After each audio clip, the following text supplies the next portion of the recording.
Do not adjust your radio dial. You are tuned in to the Mark Order Podcast.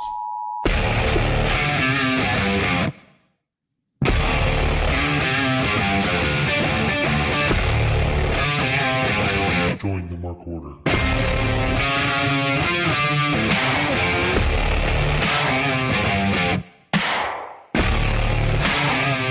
Hello.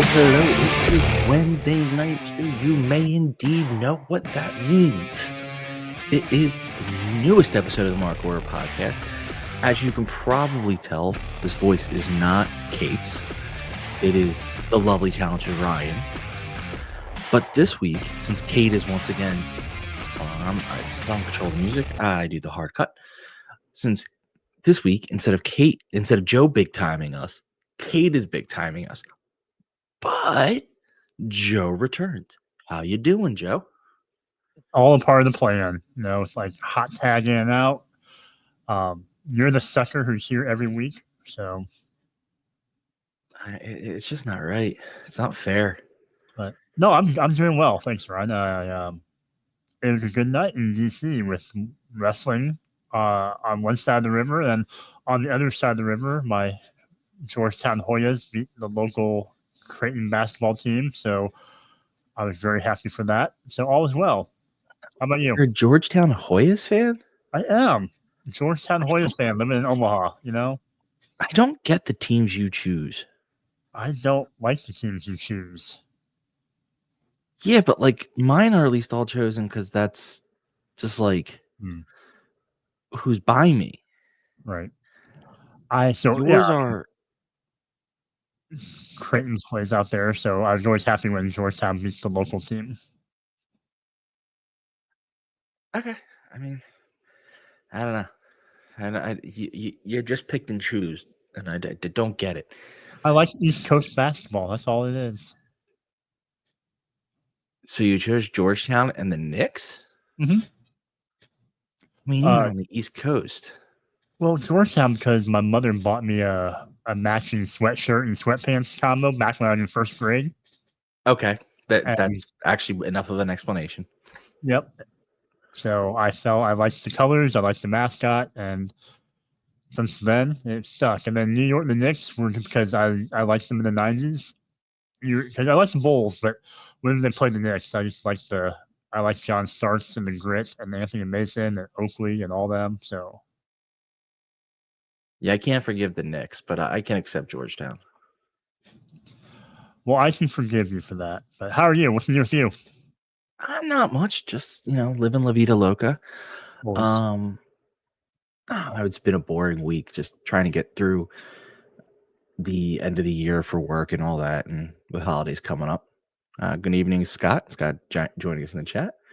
Yeah, just trying to get through the I'm sure I have an office job. That's what I'll say. And anyone who has an office job, actually, pretty much every job I think knows that end of the year is just brutal. Yeah, I'm hoping my busy part of December is over with now. So right before the any more research centers or hospitals. No more cancer center opening. No more other innovation inpatient care units opening. So I think we're good for now. We have a community health clinic opening sometime, but that's months away. But I was watching Dynamite tonight, and I realized they were in DC in the entertainment and sports arena where I last saw you for the first time. Is that where they were? I missed where they. Yep. So I'm trying to phrase this properly. It was clearly more full than when we were there. It would probably, yeah, but I think they had half that side would probably blacked off or taped off, like the hard camera side, which it was when we were there. For the most part, I'm not insulting it. It's not like it felt different. Like it looked bigger on TV than when I sat there. Right, and I think because of, especially with all their big setup stage with the monitors and everything, and the screens, It was so in your face. But then all of a sudden, you see them come out of the tunnels and they walk like 5 steps and they're to the ring. Yeah, that I did notice that. I was like, wow, which I don't actually mind. It's a different feel sometimes. Like, I like the long tunnel occasionally, but most of the time, but occasionally a short one is a little bit of fun where you're like, and he's in the back already. Long one's good, short one on occasion. Gotcha. Don't you dare.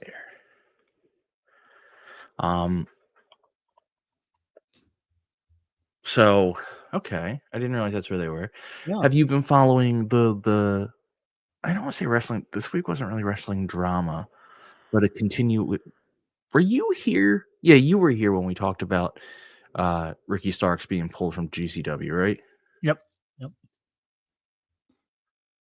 Yeah, I mean a little bit. And then So, are you? So now, of course, and I'm just making sure. Sorry, my computer froze for a second. Let's make sure I can fix it. All right, so everyone thought, okay, their relationship's dead. Then there was the weird Willie Mack story where GCW accused AEW pulling Willie Mack, but then when AEW was like, we didn't tell him he couldn't work for you. And now Jericho shows up at GCW to attack with Cardona and Effie. Now, Cardona is fighting Jericho or wrestling Jericho at the ROH pay-per-view.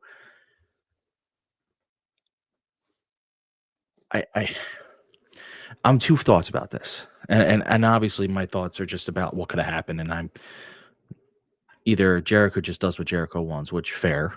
I mean, he could clearly have that in his contract, and I don't think Tony's going to fight him on it. Or two, which I think is more realistic, the story came out, they pulled Ricky, and conversations were had. And these conversations then led things to be changed, which makes me want Ricky back in GCW. Your thoughts? that's kind of what I was thinking as well. And I'm hoping that does happen because, it's always nice when they can take these little things like this and you have a little, disagreement with people, but then you can kind of turn it into a working relationship or kind of into a storyline where you have Jericho show up and you have, oh gosh, who else? Like you said, but you would think they should be able to let Ricky work GCW again if they're letting other talent back on there. So I don't know. Got to do something with Ricky. Yeah, I mean, Ricky's wouldn't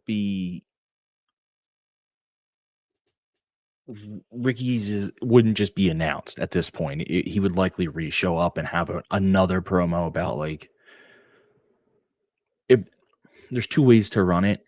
The one way is where like he kind of shoots from the hip and shits on AEW, but I think that's a stupider play.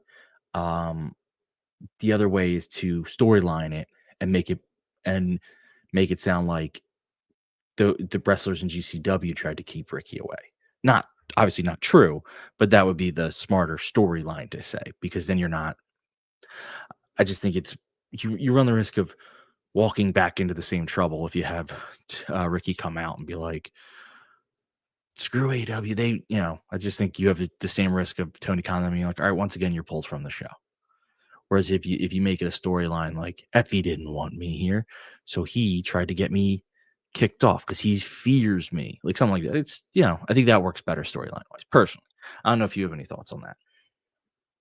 No, I don't think it. I think it would make more sense to do it that way and keep Ricky on that path if he shows up at GCW again. Yeah. I mean, I don't know. It's an interesting theory, thought. I mean, to see what happens with Ricky. He's such a good wrestler. It sucks that he's not on our TV, and it sucks that he's not anywhere. Also, the name Ricky, if you're an Impractical Jokers fan, just always makes me think of the name from their name game, Ricky Tikki Ricky Ticky, Bobby Wobbin or something. Do you know that game where they sit in the office and they call out fake names? No, I was just thinking from that. Like, I feel like Ricky's always, he sometimes finds himself in as almost like collateral damage and some other things going on, like with him and like when he was supposed to have the Punk stuff going on, and then Punk wasn't available, and I just feel like he always has like a little bit of momentum, then something derails it for a second. The whole stop and go. Collateral damage Starks. Mm-hmm. Well, yeah, it's not a great nickname, but it's accurate. Was there any other big news of this week? I don't think. I can't think. I really only had that, but I don't want to forget it. Do you put that bad juju on me, Ricky Bobby, Big G with the nice Talladega Nights pull? I mean, nothing in AEW at least. There's obviously stuff out there. You have a Penta maybe going to the WWE. There was some hints of that, which we've talked about over and over again. Good. I mean, I prefer him in AEW because that's just where I prefer him. But at the same point, I'm just glad I can still watch him wrestle. So if it's AEW or WWE or TNA or wherever, just somewhere that he's on my screen. I have a story. And it literally has been developing over days.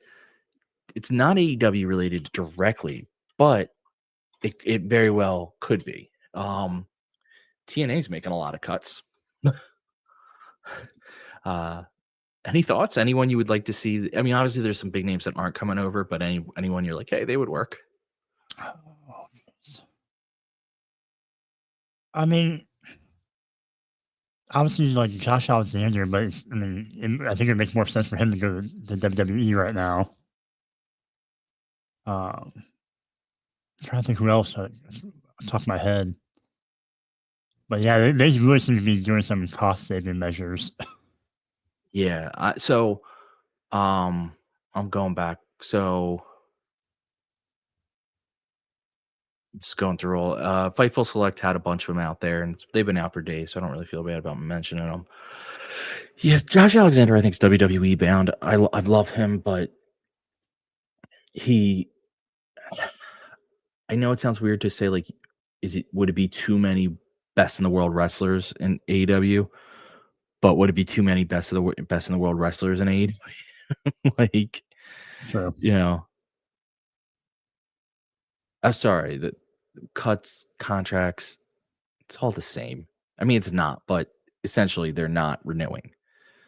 And I know for the wrestlers and for the technical side, that's fair. But Scott, for the sake of this conversation, they're cutting down their roster. I can use that line and be accurate. The roster was one size, they're cutting it lower. Kushida's is up. He would be interesting. Yeah, I can see. I can see him do almost like a split time between that. That's where I was thinking. Yeah, AEW and ROH and New Japan or wherever else. No. But yeah, Trent 7, his is up. Yeah.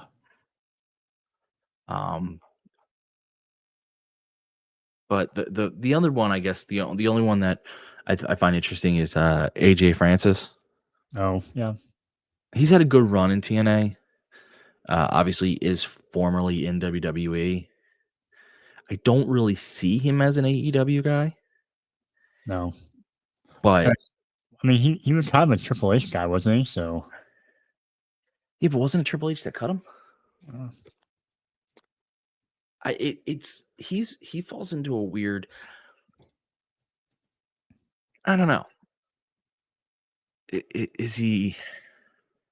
He just doesn't seem AEW-ish to me. But then again, maybe sometimes a brand new guy would be fine. And Scott's saying he should stay. That we should caveat everything. It's just because a contract is up doesn't mean there's not a new deal eventually signed. Maybe lesser money, lesser dates, a little different. He might say, hey, I'll work this out and do a bunch of indies or stuff like that. He may become more GCW, TNA split. He may try to go to Japan himself. which would be interesting. Someone like that going to Japan. But of course, I think if WWE calls him, he's WWE bound. Oh yeah, I don't think he's. I think even over AEW, I don't think he's. I think that's his big one. But those, obviously Speedball is leaving TNA to go to AEW, but I think that's the extent of it. It's a shame. TNA looks like they're hurting. Yeah, and I felt like that was kind of their relationship with the WWE, with a lot of their big names working, crossing over and doing stuff with them. I just thought that it didn't bode well for TNA. I don't feel like they got much from that relationship. Yeah, like to me, yeah, I don't. Big G asking if AJ went to AEW, would you put him with Swerve? No. I'd have them do something together, like a segment or a match, but no, absolutely not. Keep them apart. But not that I hated. What was it? Top Dollar? Was that it? What was the group's name? Yeah, that's what that was his name. I'm blanking on the group name. MD-Fab and Shantae the Adonis. Yeah. I didn't mind the group, but it just, at this point, no. Hit Row. Thank you, Big J. Oh, yeah, I keep it separate. Yeah. I think it's been so long that I've separated Swerve from Hit Row. Yeah. No, I wouldn't. I think it's getting tough to be the third company in wrestling right now. With AEW and WWE putting so much wrestling on. Like, you're going to really have to find your spot, and I think that's tough to do. But that's a much longer conversation that we're going to get into in this part for this show. But that was our news and notes for the week. So we'll do a really quick commercial, which, we're part of the Shining Wizards Network. But before I actually have you guys listen to the commercials for the Shining Wizards Network, I think maybe if you were out there doing your Christmas shopping, you're like, I need to get people in my life something wonderful. Why not get them one of our t-shirts? They're at Pro Wrestling Tees and Pro Wrestling Tees /MarkOrderPod or in the link tree and all of our socials. You go to and get the store and get one of our 4 shirts, or all 4. We have logo on front, just words on front, logo on back, and then pocket square with something on the back. I am not a salesman for shirts. Lane tees, baby. That's it. So go to Pro Wrestling Tees. You can buy one of our shirts or all 4. It would really help us out. But if not, please like, subscribe, do all that fun stuff that everyone tells you to do. In the meantime, though, why don't you listen to some wonderful shows on the Shining Wizards Network, which we are a part of. This is not my best salesman thing today, but you're just going to have to live with that. Thank you. We'd like to thank each and every one of you for tuning in every Monday night to listen to The Shining Wizards. If you'd like to continue to support us outside of listening, we've got a few ways for you to do that. If you shop at Amazon, go over to amazon.shiningwizards.com, do your shopping as usual, and when you make your purchase, a little bit of that purchase price will go back to support the show. If you like to wear t-shirts, merch.shiningwizards.com will take you to our Pro Wrestling Tees store, where we've got over a dozen great designs from over 11 years of professional wrestling podcasting. You can become a Patreon supporter at patreon.com/wizardspodcast, where each and every week we call out your name as one of our show producers, and the more you support us, the more things that you're entitled to receive, and believe me, they are fantastic. If you can't support us monetarily, if you don't shop at Amazon, that's absolutely fine. Continue to listen to us wherever you listen to us on the World Wide Web, and make sure you like, rate, review, subscribe, do all that good stuff. Doesn't cost you anything, helps us out, and we can continue to bring you the love fest that is The Shining Wizards. What's up, folks? It's your boy, the Impact Player, Mr. Philly Ray, inviting all of you to check out the Turnbuckle Throwbacks Wrestling Podcast. Join us as we cover all things current in the world of pro wrestling, as well as paying homage to the old school, the squared circle. So listen in and find out why we are the recognized symbol of excellence in sports entertainment broadcasting. Find us on all social media platforms and anywhere you get your podcast from. And as always, we are the proudest members of the Shining Wizards Network and Rant Entertainment Media. Are you tired of being lied to every day by the mainstream media? Do you want to know what's really going on in the world? Do you want to make up your own mind about things and not be told what to think or say? Then listen to Inconclusive Breakdown, a weekly anti-PC look at the world of entertainment and current events, brought to you without censorship or filters. You can find us everywhere you listen to podcasts, BitChute, and on ShiningWizardsNetwork.com. And also, we're a proud member of the Shining Wizards Network.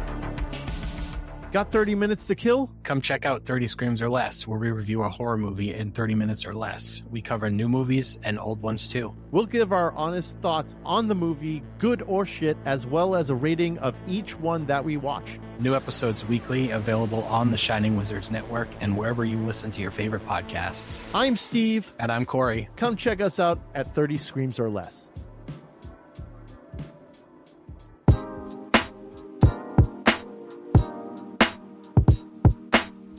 G'day guys, my name is Thomas, one half of the Broadcast Podcast. With our podcast, we go back and watch wrestling events from WWE, WWF, WCW, ECW, AEW, and many other wrestling promotions. You can check us out on Twitter at The Broadcast, that's TheBrokast, and you can also download all episodes on Apple Podcast, Castbox, Castro, and many other podcast apps.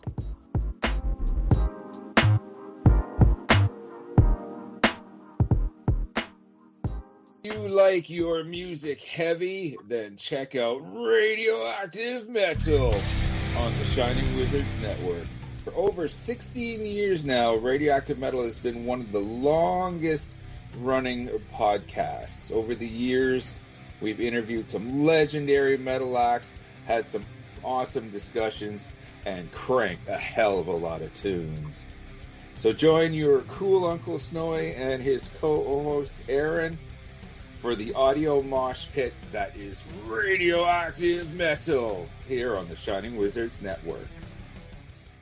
Well, the action is underway.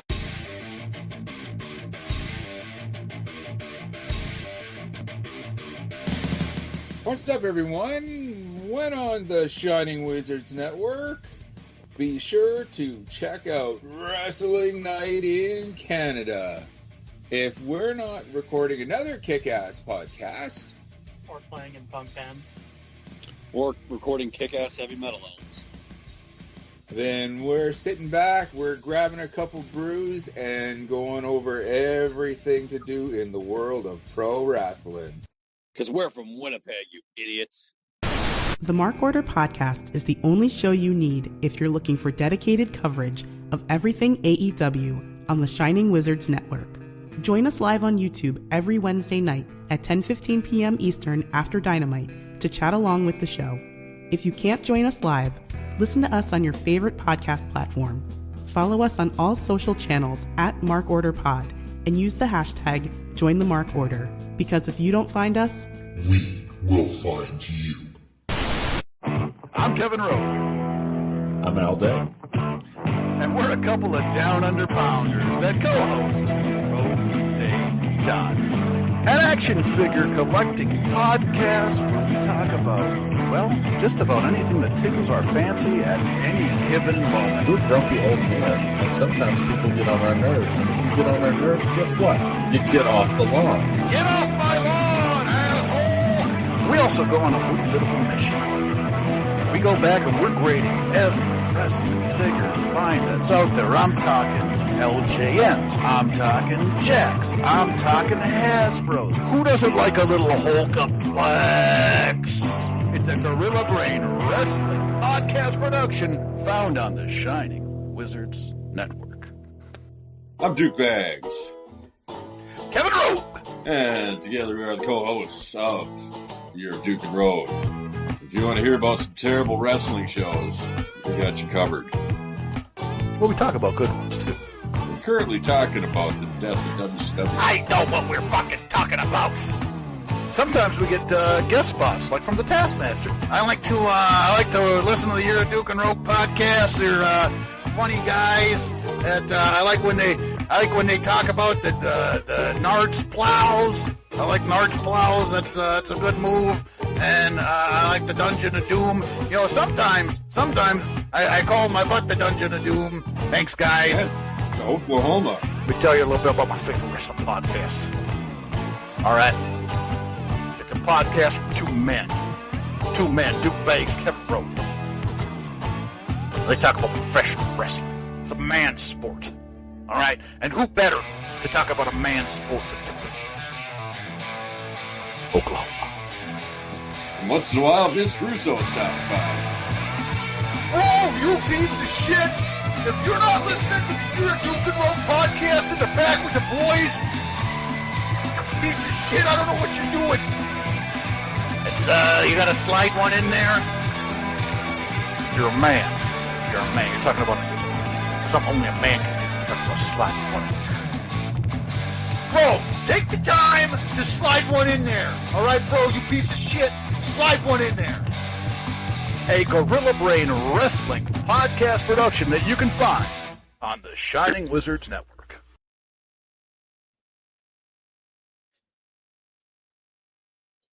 And we are back. So tonight was AEW's Holiday Bash, apparently live from DC. I already forget the name of the arena, even though I've been there and we talked about it. The Entertainment and Sports Arena. That's why I keep forgetting it. It is very generic. So we will, what'd you think of the show? I guess let me start off that. It was okay. I mean, it wasn't anything out of this world. There's a couple good matches, but a lot of talking. So I would have probably reordered the list of the run of how the matches on the card. I think you could have opened the show with the 6-man tag, and I might have closed the show with Ospreay Darby. Yeah, that I think that I probably would have done the same thing. And have Clark come in and just maybe beat down Darby or something at the end, or I don't know. I don't even know if I would have opened the show with the 6-man. I just wouldn't have put it. I probably just would have flipped it with Darby and Ospreay. Yeah, I thought maybe there'd be some kind of bigger thing happening or bigger story at the end, and it never came. So yeah, that's kind of where I was. I was like, all right, what's about to go down, and then nothing. So a very 3.5 out of 5 for me. I don't was close to a 4, but I get it. I will say we started out with an interview, which we don't usually like to do, but it was Renee Paquette with Orange Cassidy and Jay White. Eventually, Hangman came in yelling, and they're all talking about what's going on, and Jay White stops Orange Cassidy from talking, saying like he gave us the rah-rah speech. Now it's my turn to talk, and basically saying like I only care about the world championship, but I know that means I have to survive, so I have to trust these guys. And then Hangman basically walked in and said, "Leave Mox's mind," and was his typical jerk self. While I typically like the show to start with wrestling, this wasn't an in-ring interview, so I actually kind of felt it unique and different, and I liked it. Did you feel any differently about it?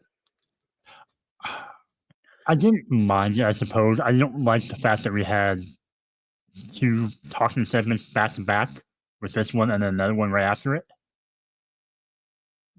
That's my main thing.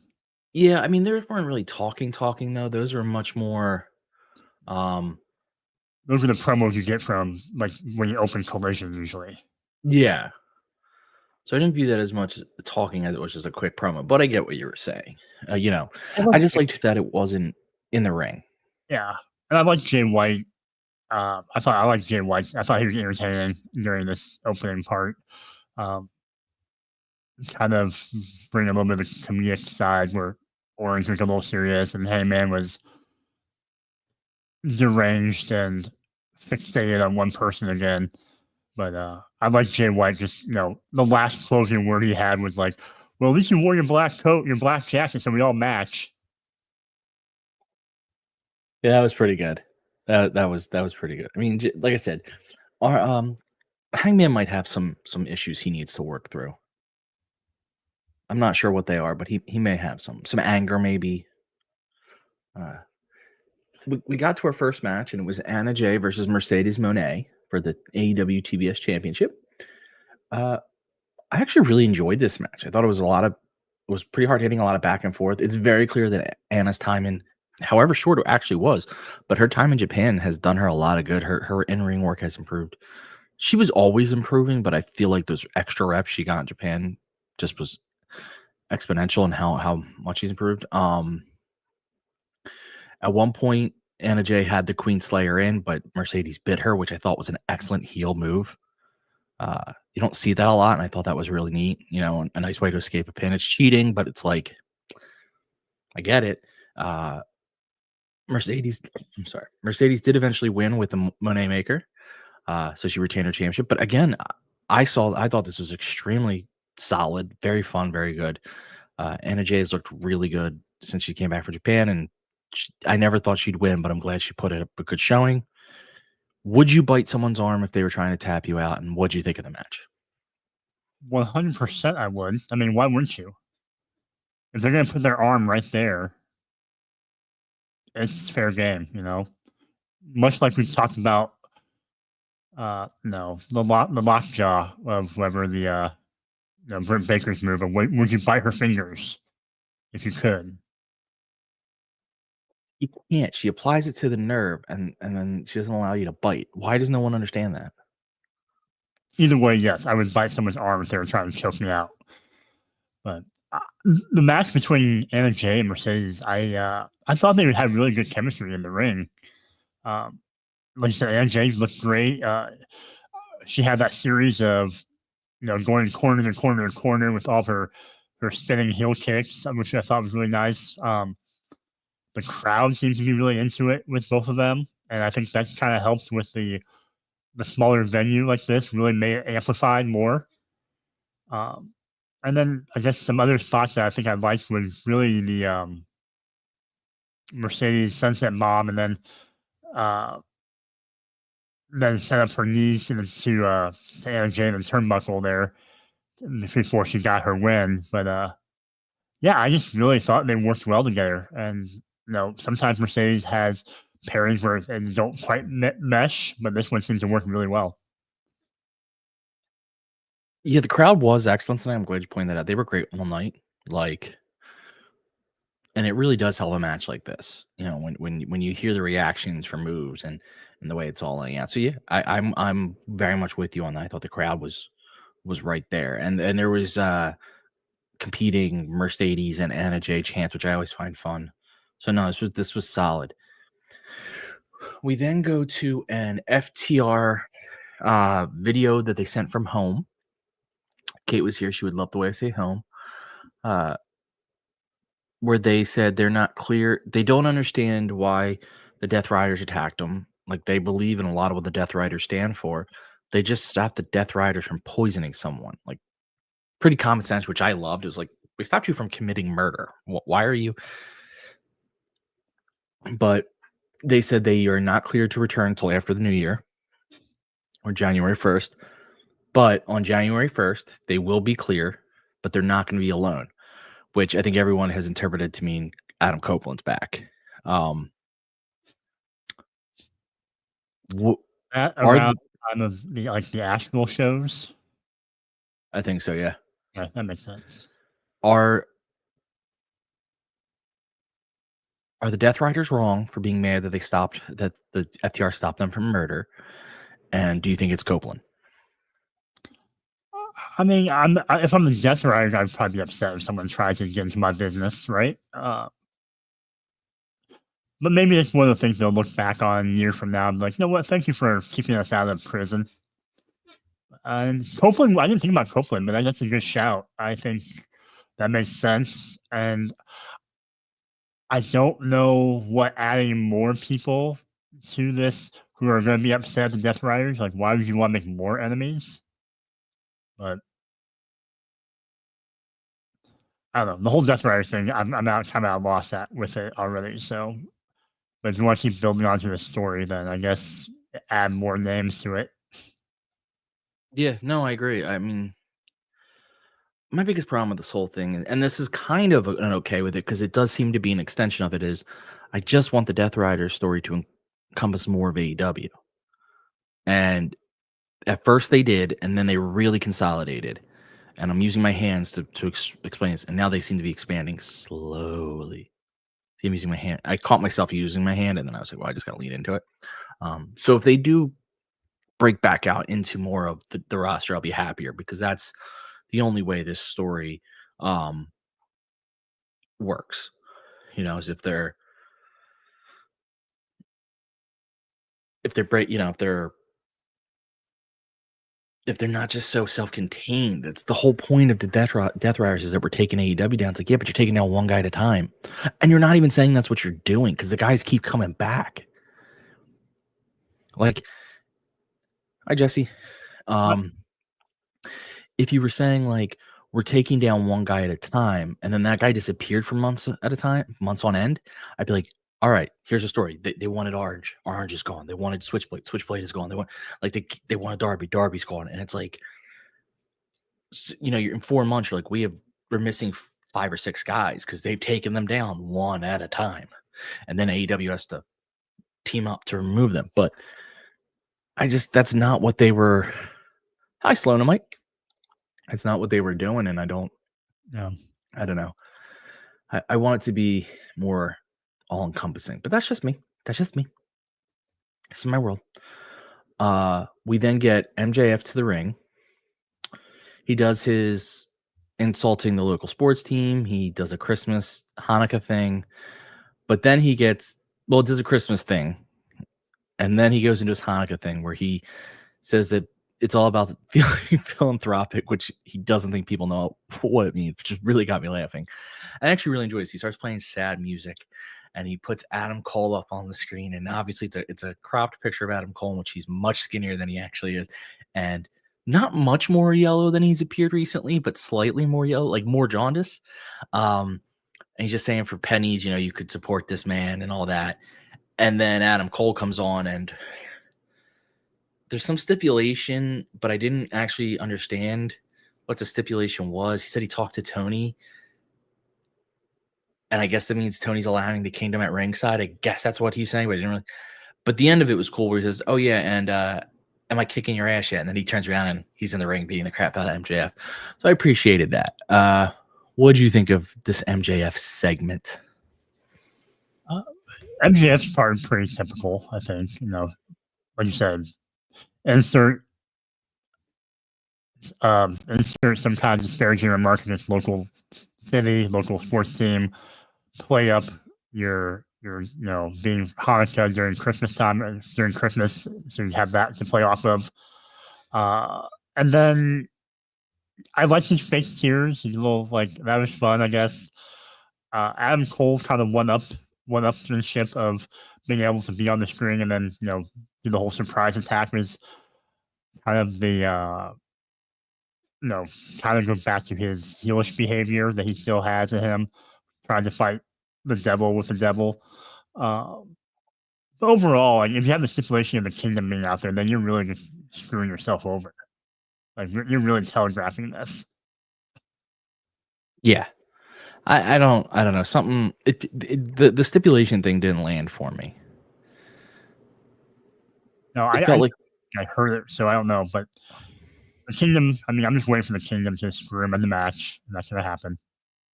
He didn't actually say anything. He said, stipulation, if you go to grab the ring, it's ensured you won't, because these two guys are there.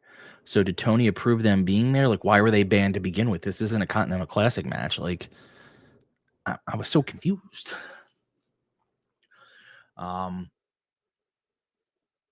This was the talking portion of the show. You then have Jamie Hayter cut a promo on Julia Hart. I don't think anything special was said here. I don't know if you disagree. And not that it was bad, just nothing. No, I'm glad they got Julia Hart back. Yeah, I'm very happy about that. We get a Kenny Omega package. So clearly, we all know he's wrestling in New Japan soon.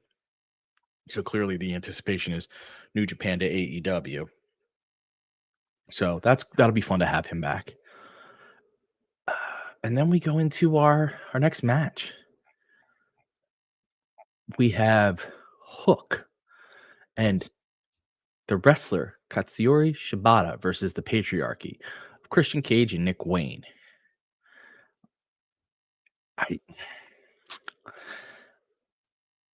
I just saw you put Melvin's in the chat, and that made me laugh. I like all four guys in this match. I think it was a fairly solid wrestling match. Mm-hmm. I enjoy Christian Cage's shtick. I enjoy the patriarchy. I actually liked, was it last week's, I think last week or the week before when Hook broke the glass to get to Christian Cage. I enjoyed that. For whatever reason, this just didn't hit with me. The patriarchy wins by pinfall because of a Mother Wing distraction. It just, for whatever reason, I think I love Shibata. Actually, I've come to love Shibata. It wasn't someone in my past or anything like that, but I just kind of, when your nickname is a wrestler, you catch my attention, and he just doesn't fit in this. And I get, like, they kind of make Hook just everyone's random friend. And part of me loves that the AEW does just have these random face team ups where you're like, we're all friends. So, but part of me is like, what are we doing? What'd you think? Yeah, Hook's been kind of the one-man conglomeration before the conglomeration was a thing. People would just kind of pair with him out of nowhere, whether it be, Shibata or Hook or Samoa Joe or, whomever. The match itself was okay. I wrote in my notes that it felt like this had been going on for years. I don't know why. I just feel like we've seen it before. And it's like a classic, dirty finish of a match, where someone distracts someone and they get a quick win. And, that's just been what the patriarchy does. And I don't know, I need to do something different with them. But I will say Nick Wayne looks like he's been getting bigger now. He seemed like he was like really filled out more from the last couple of years when he signed. So he definitely, I feel like he's pretty soon. I think he's about ready to break out here pretty soon from the patriarchy and do his own thing, because otherwise we get into this vortex, and we know what vortexes are like. Yeah, they form into trees somehow. I'm not sure how that works, but the science checks out, but I'm not sure why. It just does. The vortex becomes a tree, becomes a New Yorker. It's just the progression. Yeah, Nick Wayne does look like he's putting on, which he had to. It's very tough to remain at that size. Like, you look at Ricochet, didn't necessarily put on weight, but he, over the course of his career, got a little more cut, a little more muscly. Ospreay very clearly put on weight, but good weight, not bad weight. It enables you to take a different class of opponent and have it not look so jarring. Just be like, wow, that guy's really skinny. Now, Nick Wayne's also just young, and as you get older, your body fills out, both in good ways and bad ways. So, you're right. He does look like he's doing that, but hopefully the good ways, not the bad ways. He doesn't go my route. He goes better routes. We do get a New York City theme package for Jericho, and then we get a pretty typical Bandito package in terms of, like, it's just his highlight reels. I'm very excited for Bandito, but I missed the cheesy Western package, and the Jericho one actually did make me laugh. The Jericho was fun. I mean, it was something different than his usual, learning tree promo stuff. And the Bandito stuff, I really like the fact that they're putting so much effort into kind of, I don't know if reintroducing is the right word, but like they just seem to like really be putting more energy behind him in this second coming back off an injury, which I like. And I think it would give him a really good fast start when he comes back in the ring. Yeah, yeah. They need, which I'm glad they. I don't want to see him have to go through the rebuilding of, like, who are you type thing. Like, we know who he is. He's awesome. He's got a cool mask, and he can do some crazy shit. We then have a quick Mariah May thing. I'm not really that. I mean, it was fine. I don't think there's anything special to it. She's hyping her matchup with Thunder Rosa. Thunder. Thunder's not going to win. Then we have Ricochet going to the ring, and Tony starts to say, "Hey, good job in the Continental Classic. You've kind of been a little different." Ricochet's in a suit, but whatever. And then the Hurt Syndicate comes out. I'm just going through some of my head. Big G got where I was going. Ricochet comes out. Then the Hurt Syndicate comes out. Ricochet kind of like, "Hey, did you see how I beat up Commander? You see what I'm doing?" And then Bobby Lashley grabs Ricochet by the chin and holds it back, and it's really punks him out. And then they tear up the MVP's card that they gave him. Which, why would you tear it up? You can reuse the card. They probably have put him up. Just put it in your pocket. And they say they don't like kiss ass if they want to show if he wants to get their whatever, that he's got to hurt someone. Then they kick him out of the ring, and he kind of retreats pretty cowardly. And then MVP goes to the ring because he's going to do commentary for Shelton Benjamin's C2 match. What did you think of the Ricochet segment? They really flipped his character on a dime, I felt like, with him going from Ricochet to now this sniveling little heel character where he's really cocky. And I don't know why all of a sudden he was trying to prove himself to the Hurt Syndicate out of nowhere. I felt like he had some interactions with them, but he never really cared for their approval. Now all of a sudden he does. I mean, I think they should have been giving me a little bit more reason of why he was wanting to go back to try to get in with him again. Yeah, I think either he should have had more of an extended losing streak, where you could see he thought getting in with them was the only way to not lose, or have him from the beginning kind of he did take the card, but have him be a bit more sniveling around them from the beginning. He could have been cool with everyone else, but every time they walked around, if he had just been a little more "Oh, hey guys," it might have worked better. By the way, they're very close to Chris Jericho. Hi guys. Hi guys. You're right. It did kind of come out of nowhere because he didn't really have that much of a losing streak. So you can't be well, this is just him.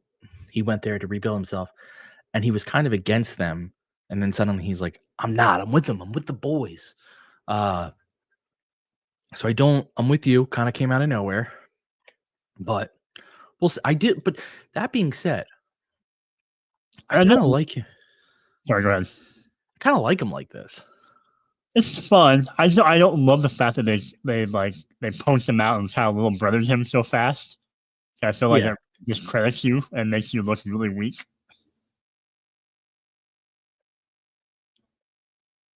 Yeah, you're right. They did little brother him quickly. I'm gonna skip.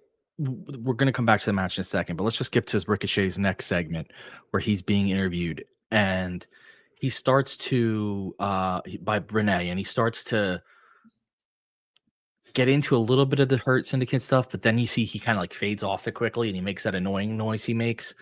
But then Swerve is there. You do the noise? No, I cannot, and I'm not even gonna try. Yeah, is it that? Yeah, but I can't get my voice up that high, so I'm not even gonna do it.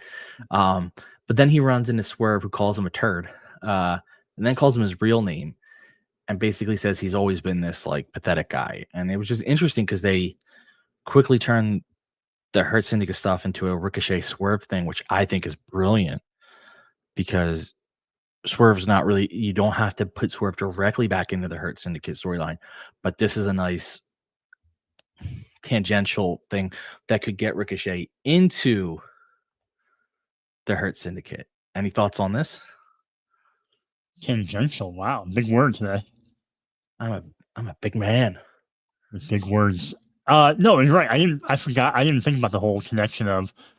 I already forgot the connection about the Hurt Syndicate and and swerved. I thought they were kind of done. But if you want to tie Ricochet back in with the Hurt Syndicate, that makes sense.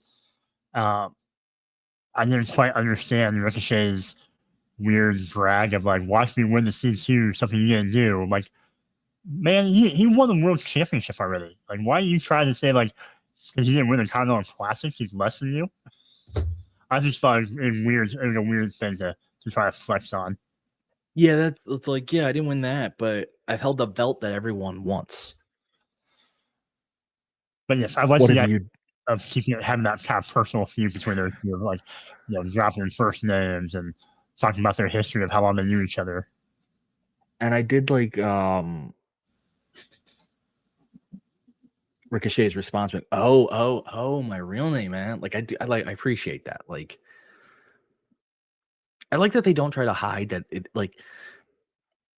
is his real name, and it's not like this big, like, oh my God, he's breaking the fourth wall. It's more,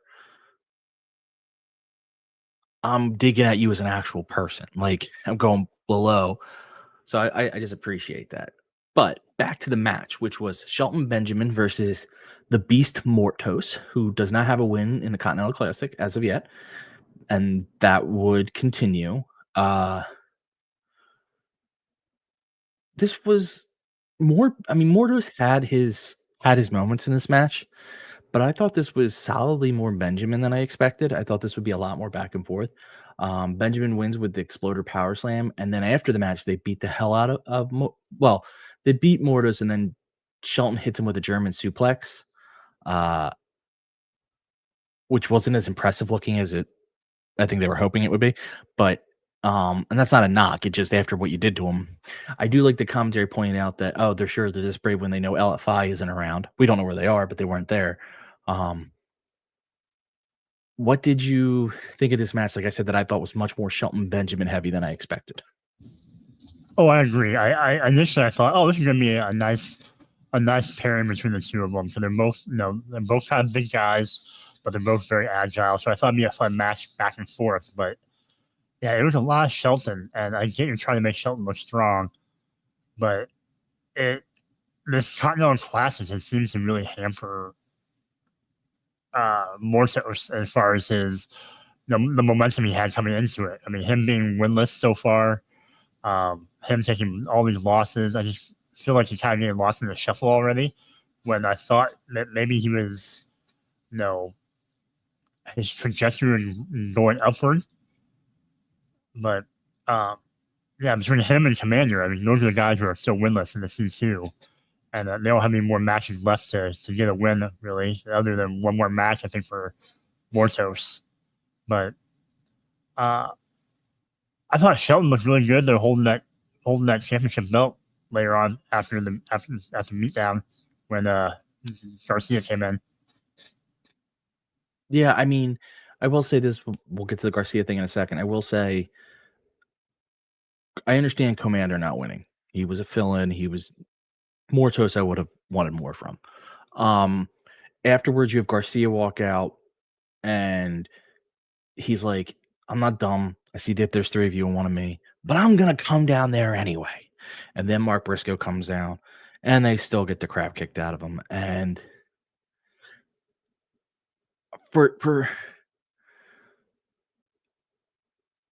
I had such an exciting moment of like, oh, Daniel Garcia's being smart. They outnumber me. I'm not going to go down there to get my ass kicked. And then he instantly was like, but I'm going to do it anyway. I'm like, why? Why are you so dumb? Because you're a pure babyface. I'm going to come to the ring without a weapon and be outnumbered. But why? Oh, no, I have Mark Briscoe here, so that helps the odds. I mean, yeah, we're still 3-2, but sure. And one of those guys has a cane which he uses as a weapon. This evens up. I'm just like, yeah. Not even using the championship belt as a weapon. I just hate dumb baby faces. I really do. It's one of those things that drives me nuts. Like, you said it. They have 3, you had 1, and then you had 2. What are you doing? Yeah, I mean, Garcia, you've been in fashion. You know how this works. Yeah, I don't know. All right, we do have a Tony Storm interviewed by RJ City segment in which RJ's trying to get Tony to be like, what is going on? But Tony keeps treating it like she's brand new. And I really appreciated her acting in this. I thought it was brilliant. And then at one point, he's like, what about timeless Tony Storm? She's like, no, it's Tony time. It's Tony's time. What do you think of this very clever segment? I'm really liking this. I feel like it's almost like timeless Tony Storm portraying a caricature role of Tony Storm, and it's because you can still see it's not the authentic Tony Storm, but it's like someone playing that role still, and it's just really fun for her to act like she has amnesia and she's going back like 3 years in her head, and everything's so new and she's naive to things and starstruck. And with RJ trying to get her to like almost snap out of this thing that she's in by trying to do some word association. It's just fun. I'm really interested to see where this goes and how she kind of snaps out of whatever she's in. I do agree with your point that she is acting like Tony Storm. She is not like, it's not authentic appearing. It's very much an act, which I like.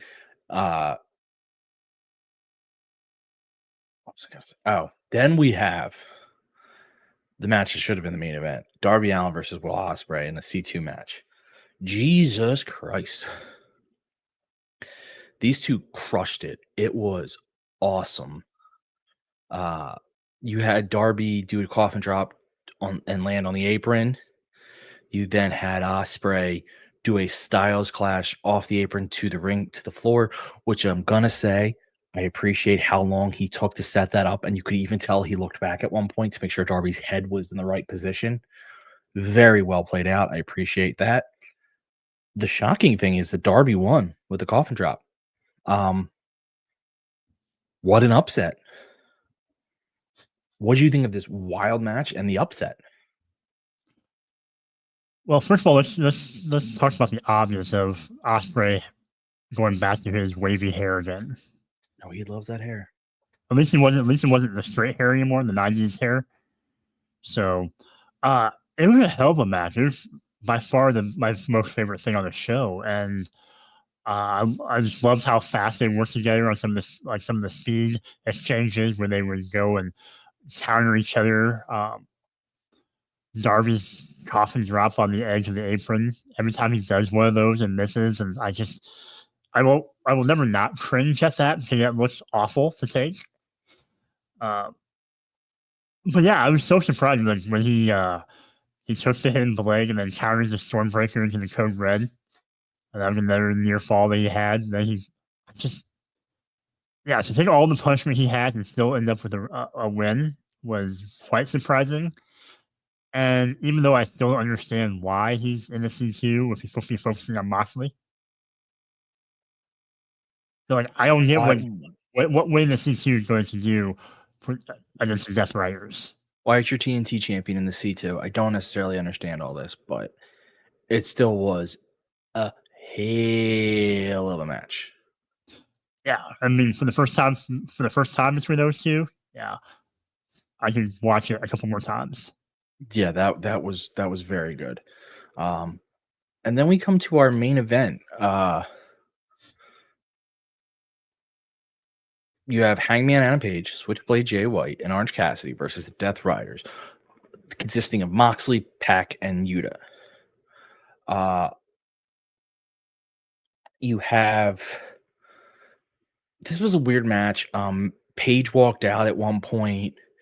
You had a couple points where you thought maybe the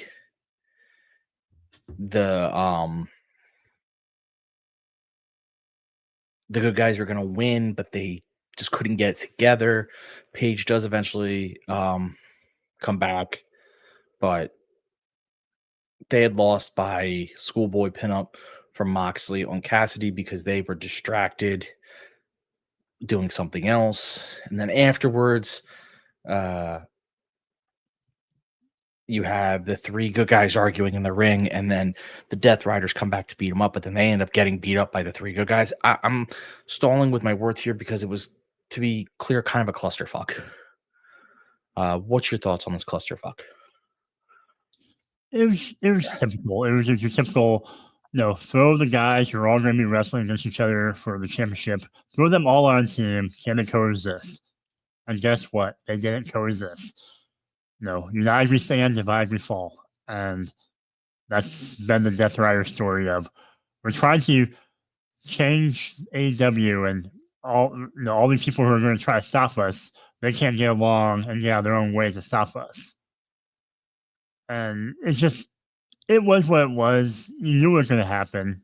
And I was hoping, like we said earlier in the show, I was hoping that something else would happen with this angle to get this a little bit more heated. But it just felt like, another Death Riders match where they win and you have all, Team AEW pointing fingers and not getting along. Yeah. And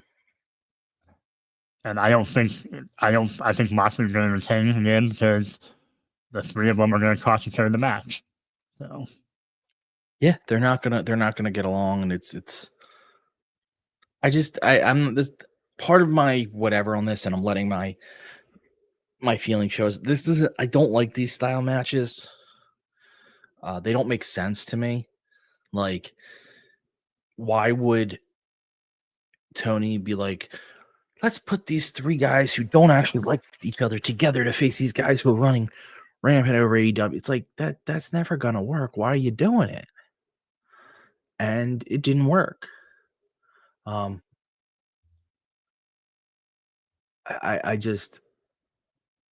didn't get, like I said, this was one of two things tonight that just didn't click for me. And I like everyone in this, and I still was like, I do appreciate that at one point the Wheeler, the anti-Wheeler chants were getting over very big, and I thought that was very funny.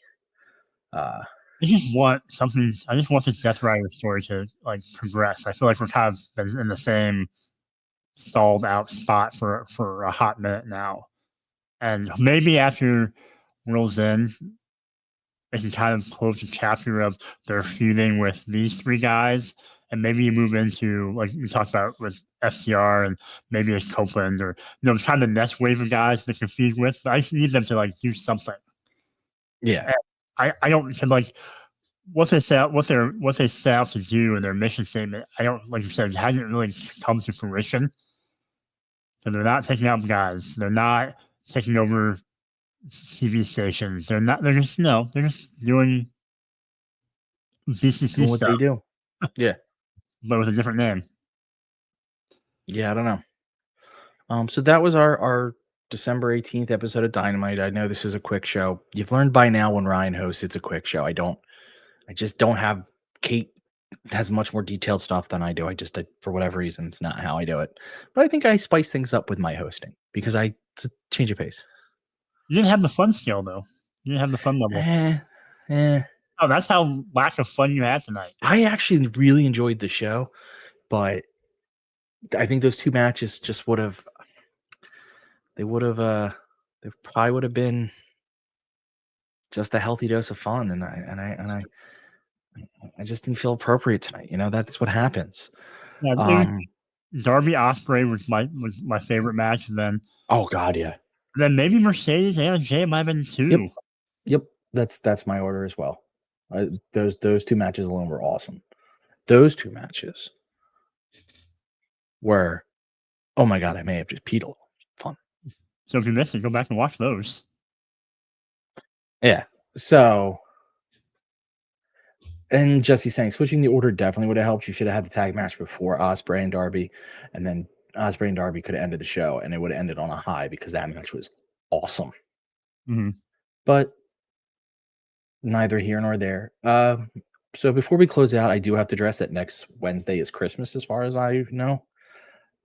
Correct? Am I correct on that? That's what happens. Yeah, 7 days from the 18th. Yeah. Okay. From just the clips and makes it up as he goes. No, Ryan just doesn't take very good notes, and has the memory of a goldfish when he watches a match. But he remembers the stories. I've always said I remember the stories of a match. I remember like Mortis versus Benjamin. The story was Benjamin. Like it was him going out and dominating Mortis after they had just put Ricochet to the side. Like that's the story. Like that's how I view it. Like, oh, you push Ricochet to the side, and now Benjamin came out and he was like, "Look how good I am." That's what I just Kate's like. And then they did a Hurricane Rana into a 360 into a figure four, but I didn't like. Yeah, I'm gonna insult her when she's not here, just because she'll never listen, so she won't know. Yes. But yes, next Wednesday is Christmas, which clearly means we will not be having an episode on Wednesday. So go back and listen to some old ones. Yeah, as far as I'm aware, we're not having an episode on Wednesday. I have family stuff. I'm assuming everyone else does as well. I have no idea. I would probably say not New Year's Day either, maybe. Yeah, we're good. We'll try to do something in that time, so maybe we'll figure something out. But just keep your eyes and ears open. I'll post it online what we're planning to do. We just got to figure it out. It's just a very confusing, whatever. And then apparently Jesse's kids taught about Jesus today, and they're not happy about it. Well, put the Christ in Christmas, Jesse. Sorry, you set me up for that. I gotta take it. Like, I thought we were a non-denominational podcast. We are, but when you set me up for that, that's like when you see at least one of them at this time in of the year. One of those signs. There is a Dynamite next week. It's likely pre-recorded, probably not, whatever. Probably good, but just not the same. But yeah, we're not just not in public school, not in kindergarten. Sorry, Jesse, can't help you there. But yeah, obviously all of us have family stuff, so we'll figure something out because I don't want to go 2 weeks without a show. So we'll figure something out. There's also World's End in the middle there. CVP. College football playoff. I don't care. Who do you have, Joe? You're a college football guy. Oregon. And I can't remember who's on the bottom half of the bracket. Because Notre Dame would probably be my dark horse. Just because I feel like they have a pretty easy way to get a pretty easy path. That's all I got. I don't know. I think it's Oregon's to lose. Let me see. Right, this is just one side of the bracket. I want both sides of the bracket. Why am I only getting one side of the bracket? Let me look. There should be. Still only getting one side of the bracket. Why am I not getting both sides of the bracket? I don't know. This is just the way the bracket is. Okay, it's just weird that they did it this way. So let me, just because we're doing a little extra time tonight. So I have Texas beating Clemson, and then they'll beat Arizona State. I have Ohio State beating Tennessee. And then they'll lose to Oregon. I'm with you on there. And then I have Penn State beating Boise, and then Penn State beating SMU and then beating Boise. And then I have Notre Dame beating Indiana. Ooh, I'm going to go Notre Dame beating Georgia just for the hell of it. I have Oregon beating Texas, so they're in the championship. Notre Dame versus Penn State. Ooh, it's a tough one. I'm going to go Notre Dame because Penn State already got beat bad by Oregon, if I remember calling correctly. So then you have Notre Dame versus Oregon. You have Oregon. There you go. I just did it. Okay. Looking at the bracket, yeah. I have Tennessee beating Ohio State. I think Ohio State's done. I think Ryan Day's done. Oregon wins that match, comes out of that top part. I think Texas gets past Clemson. I think Texas will get past Arizona State, even though Arizona State's hot. I think having a long enough layoff will hurt them. Either way, I have Oregon coming from that side. Notre Dame beats Indiana. Their game Georgia might be tough. I don't know about that one yet. I'm going to pick SMU over Penn State. Sorry. Oh God! Why are you doing that? I like an underdog. Penn State's going to roll through them. Yeah, it'll hurt them having to go from Dallas Fort Worth to Happy Valley in the winter and in the cold. Yeah, but James Franklin chokes a lot against good tier teams, so that's why I will say this: even though Penn State did recently lose to Oregon, if I'm remembering correctly, yes, I think they did it. But even though I still think this is anyone's game. This is a year that if you're one of these teams, it's like it could be any of us. Yeah. I mean, wouldn't surprise me if Oregon, Georgia, or Texas, Georgia. I'm with you. I think it's Oregon, but I'm just saying I don't know. I'm not a college football expert by any means. I said at the beginning it's not really my thing, but I watch enough sports stuff to know that like there's no team this year. There's no like they're rolling through everyone. Yeah, Oregon's the closest one, and they've had some close games. So yeah. All right. So we will get in touch with everyone about what's going on next week. We'll put it on our socials, whether we're here or not. Otherwise, Joe, when you are not here, where are you to be found? Well, you can find me on socials at _Asian Joe, where you can also look at my serial review blog. I haven't done one in a while, but you can still read it. And a link to that is in my bio. Okay, right. We got Scott cheering for Oregon versus Georgia. Okay, and you have Big G rooting for Penn State and hoping Ohio State loses, and Jesse making a joke about me touching everyone. Got it. Where are you? Do you have a doll? Where is Ryan touching us all at? Socials. When I'm not here, you can find me on all our socials at MarkOrderPod. You can also follow my blog, history blog, hereforhistory.com, at _hereforhistory on Twitter, Here for History on Blue Sky. I will have a new one coming out probably before the new year, hopefully. And I should have a YouTube coming out at the same time. I have some days off from work, which will actually allow me to get some stuff done. So there we go. With that, you'll see me quickly find our outro overlay, and I'll put that up. And then I'll play our show outro.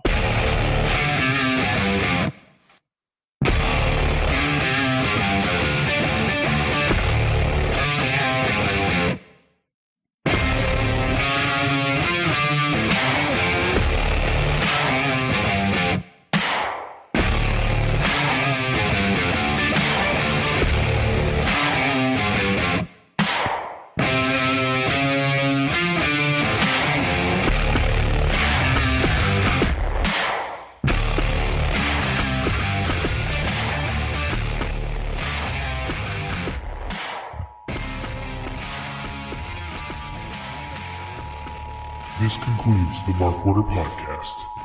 We now return you to your regularly scheduled program.